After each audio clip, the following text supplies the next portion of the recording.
Gliricidia ಈಟಿನ ಗಿಡದಲ್ಲಿ ಕಾಳುಮೆಣಸಿನ ಕೃಷಿ.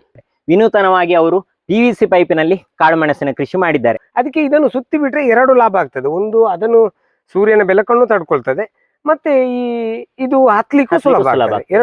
ಇದೀಗ ಕುಂಭಕಲ್ಲು ವೆರೈಟಿ ಅಂತ ಹೇಳಿದ್ರಿ ನೀವು. ಎಷ್ಟು ಸಮಯ ಆಯ್ತು ಇದೀಗ ನೀವು? ಇದಕ್ಕೆ 23 ತಿಂಗಳು, ಅಂದಾಜು 3 kg ಬರ್ಲೇಬೇಕು.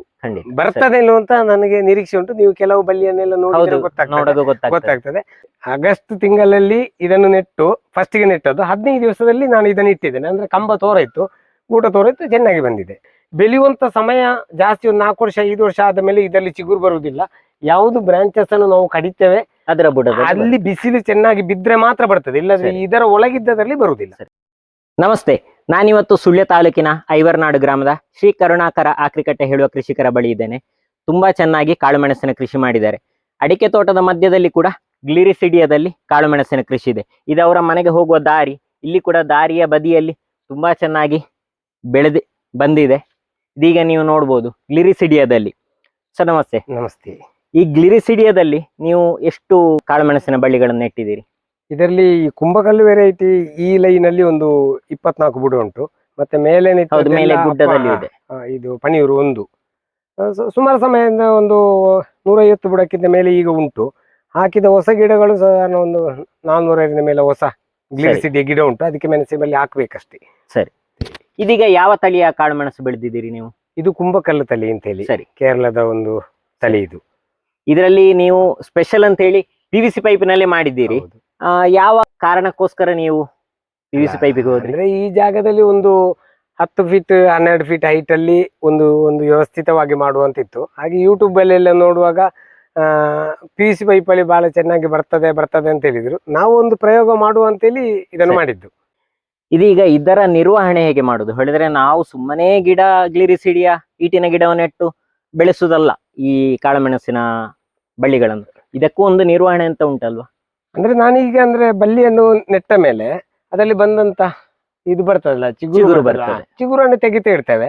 ನಾನು ಇದು ಫಸ್ಟಿಗೆ 8 ಫೀಟ್ ಹೈಟಿಗೆ ನೆಟ್ಟದ್ದು. ಸರಿ, ಅಲ್ಲಿಂದ ಪುನಃ 2 ಫೀಟ್ ಬಿಟ್ಟೆ 10, ಅಲ್ಲಿಂದ ಪುನಃ 2 ಫೀಟ್ ಬಿಡ್ತೇನೆ. ಬಂದಂತ ಚಿಗುರನ್ನು ಬೇಕಾದನ್ನು ಇಟ್ಟುಕೊಂಡು ಬಾಕಿದ ರಿಮೂವ್ ಮಾಡ್ತೇನೆ. ಈಗ ಒಂದು ವರ್ಷದಲ್ಲಿ ಒಂದು 3 ಸಲ ತೆಗಿಬೇಕಾಗ್ತದೆ. ಸರಿ, ತೆಗಿಬೇಕಾದ್ರೆ 12 ಫೀಟ್ ಆದ ಮೇಲೆ ಬಿಡ್ತೇನೆ. ಅಲ್ಲಿಂದ ಒಂದು ವರ್ಷಕ್ಕೆ ಒಂದನ್ನ ಹಾಗೆ ಬಿಡ್ತೇನೆ. ತುದಿಯಲ್ಲಿ ಒಂದನ್ನು ಬಿಡುದು. ಹಾಗೆ ಬಿಟ್ರೆ ವರ್ಷದಲ್ಲಿ 1-2 ಸಲ ಮಾತ್ರ ತೆಗೆದ್ರೆ ಸಾಕಾಗ್ತದೆ. ಮತ್ತೆ ಇದೊಂದು 5-6 ವರ್ಷ ದಾಟಿದ ಮೇಲೆ ನನ್ನ ಹಳೆ ಮರ ಉಂಟು. ವರ್ಷಕ್ಕೆ ಒಮ್ಮೆ ಕಡಿದ್ರೆ ಸಾಕಾಗ್ತದೆ, ಎಂತ ಆಗುದಿಲ್ಲ.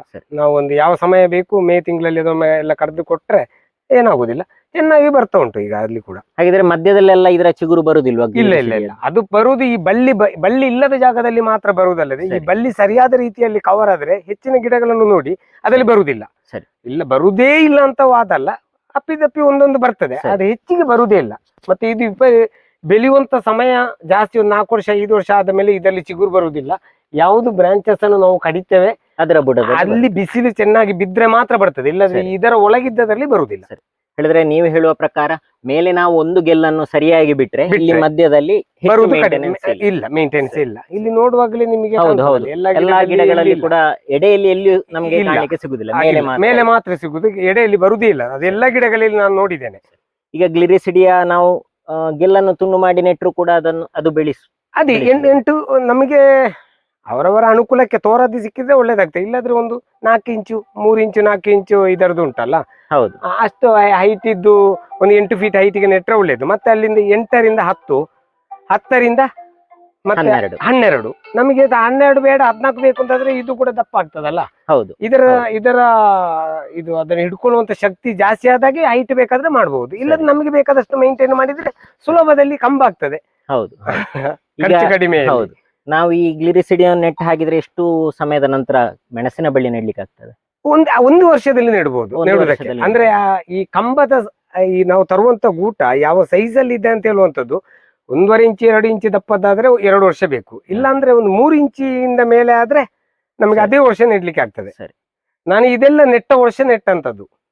ಸರಿ, ಆಗಸ್ಟ್ ತಿಂಗಳಲ್ಲಿ ಇದನ್ನು ನೆಟ್ಟು ಫಸ್ಟಿಗೆ ನೆಟ್ಟದ್ದು 15 ದಿವಸದಲ್ಲಿ ನಾನು ಇದನ್ನು ಇಟ್ಟಿದ್ದೇನೆ. ಅಂದ್ರೆ ಕಂಬ ತೋರಾಯ್ತು, ಊಟ ತೋರಾಯ್ತು, ಚೆನ್ನಾಗಿ ಬಂದಿದೆ.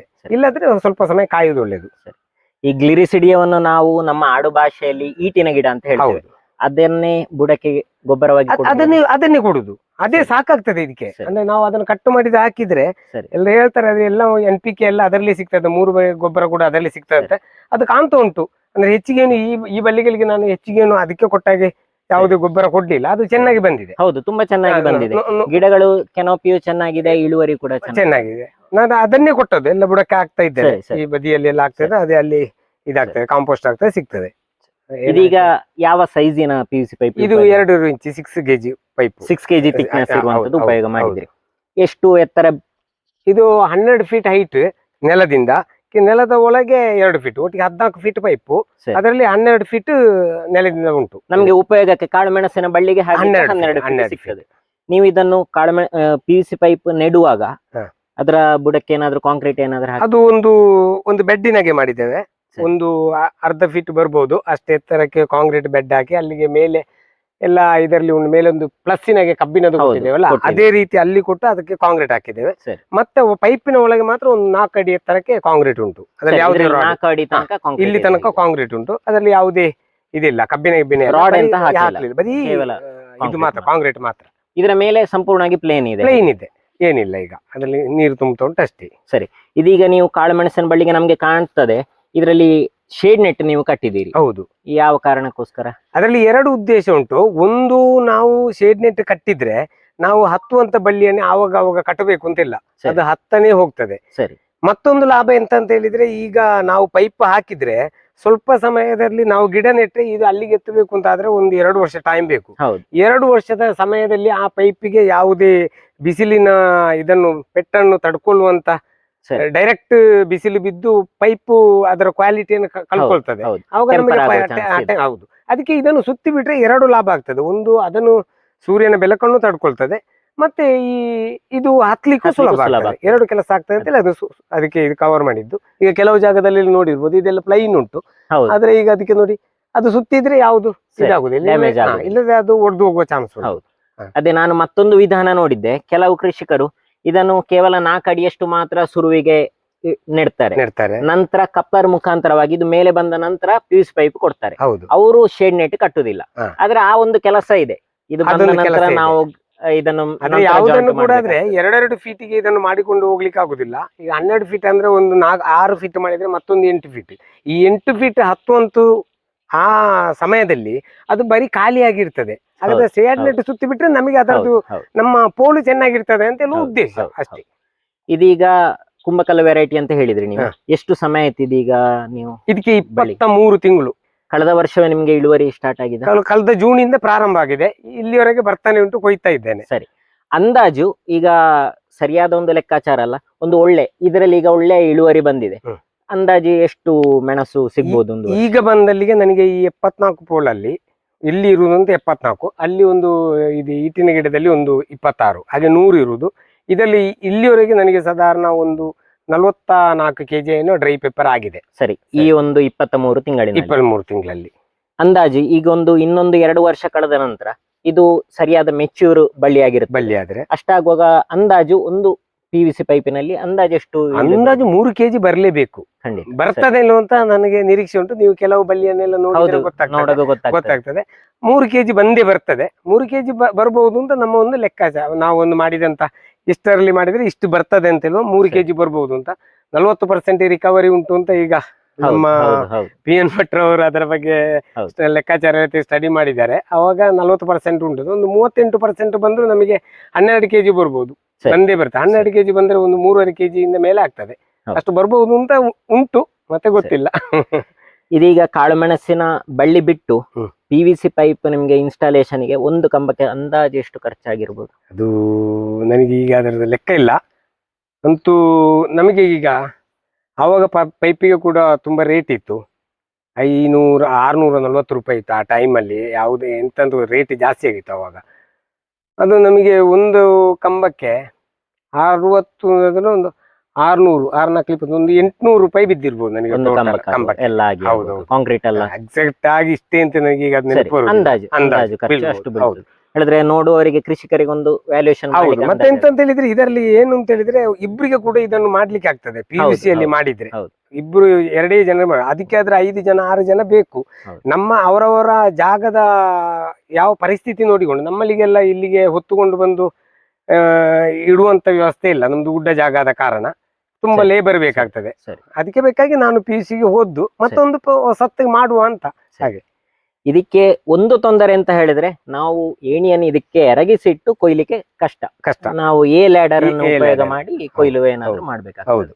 ಆದ್ರೆ ನಮ್ಗೆ ಯೂಸರ್ ಫ್ರೆಂಡ್ಲಿ, ತುಂಬಾ ಎತ್ತರಕ್ಕೆ ಹೋಗದ ಕಾರಣ ಕುಂಭಕಲ್ ನೆಟ್ಟಿದ್ದೀರಿ, ಕೆಳಗಿನಿಂದಲೇ ಇಳುವರಿ ಸ್ಟಾರ್ಟ್ ಆಗ್ತದೆ. ಅಥವಾ ಯಾವುದೇ ನಾವು ಟಾಪ್ ಶೂಟ್ ಎಲ್ಲ ಇದಕ್ಕೆ ಕೊಡುದಿದ್ರು, PVC ಪೈಪ್ಗೆ ಕೊಡುದಿದ್ರು, ಕೆಳಗಿನಿಂದಲೇ ಇಳುವರಿ ಸ್ಟಾರ್ಟ್ ಆಗ್ತದೆ ನಮ್ಗೆ. ಅಷ್ಟಾಗುವಾಗ ಇದರಲ್ಲಿ ಇರುವ ಎತ್ತರಕ್ಕೆ ನಮ್ಗೆ ಒಳ್ಳೆ ಈಲ್ಡ್ ತೆಗಿಬಹುದು. ನಮ್ಗೆ ಕೆಲಸ ಕಡಿಮೆ, ಸ್ಪ್ರೇ ಮಾಡ್ಲಿಕ್ಕೆ ಸುಲಭ, ಕೊಯ್ಲು ಸುಲಭ, ಎಲ್ಲ ರೀತಿಯಿಂದ ಉಪಯೋಗ ಹೇಗೆ ಅಂತ ಹೇಳಿದ್ರೆ ಇದು ಹತ್ತಿರ ಆಗ್ತೇವೆ. ನಾವು 6 ಫೀಟ್ 6.5 ಫೀಟ್ 7 ಫೀಟ್ಗೆ ಹಾಕ್ತೇವೆ ಒಂದು ಕಂಬ. ಇದು ನಾನು 7 ಫೀಟ್ಗೆ ಹಾಕಿದ್ದು ಜಿಗ್ಜಾಗ್ ಅಲ್ಲಿ. 7 ಫೀಟ್ಗೆ ಹಾಕಿದ ಕಾರಣ ನಾನು 5.5 ಫೀಟ್ ಇದ್ದೇನೆ. ಸಾಧಾರಣ ಒಂದು 7 ಫೀಟ್ ವರೆಗೆ ನಮಗೆ ಇಲ್ಲಿಂದ ಕೊಯ್ಲಿಕ್ಕೆ ಆಗ್ತದೆ. ಇನ್ನೊಂದು 5 ಫೀಟ್ ಲ್ಯಾಡರ್ ಇಟ್ರೆ ನಮಗೆ ಲ್ಯಾಡರ್ ಕೊಯ್ಲಿಕ್ಕೆ ಆಗ್ತದೆ. ಮದ್ದು ಬಿಡ್ಲಿಕ್ಕೆ ಹಾಗೆ ಸುಲಭ ಆಗ್ತದೆ. ಸಣ್ಣ ಮಟ್ಟಿಗೆ ಮಾಡುವವರಿಗೆ ಮಾಡಬಹುದು ಅಂತ. ಲಾರ್ಜ್ ಸ್ಕೇಲ್ ಅಲ್ಲಿ ಮಾಡುವವರಿಗೆ ಆದ್ರೆ ಬೇರೆ ಬೇರೆ ವಿಷಯ ಇರಬಹುದು. ಕಾಂಕ್ರೀಟ್ ಕಂಬ ಇದೆ, ಪೈಯಾಣಿ ಮಾಡಬಹುದು, ಧೂಪದ ಗಿಡ ನೆಡಬಹುದು. ಗ್ಲಿರಿಸಿಡಿಯಾ ಗಿಡದಲ್ಲಿ ಕಾಳುಮೆಣಸಿನ ಕೃಷಿಯ ಬಗ್ಗೆ ಒಂದು ಉತ್ತಮವಾದ ಮಾಹಿತಿ ಕೊಟ್ಟಿದ್ದೀರಿ ಸರ್, ಧನ್ಯವಾದಗಳು. ಈ ರೀತಿಯ ಕೃಷಿಗೆ ಸಂಬಂಧಿತ ವಿಡಿಯೋಗಳಿಗಾಗಿ ನಮ್ಮ ಯೂಟ್ಯೂಬ್ ಚಾನಲ್ ಸಬ್ಸ್ಕ್ರೈಬ್ ಮಾಡಿ, ನಿಮ್ಮ ಗೆಳೆಯರ ಜೊತೆ ಹಂಚಿಕೊಳ್ಳಿ. ನಮಸ್ತೆ.